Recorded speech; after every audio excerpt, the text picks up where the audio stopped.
All right, so here we have a Mercedes engine. Well, we have the intake manifold off right now. So this car came in, had a bit of an intake leak. This had been off before getting a newer engine put in, and this was the last component to go on.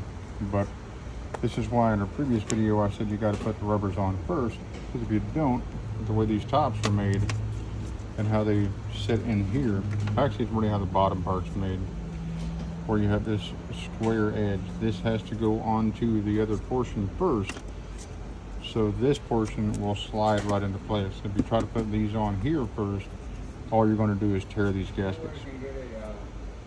So anyway, this is just a pointer. This is for a Mercedes V6. Even some of the V8s have these same style. And what you have is a square bottom that sits right here.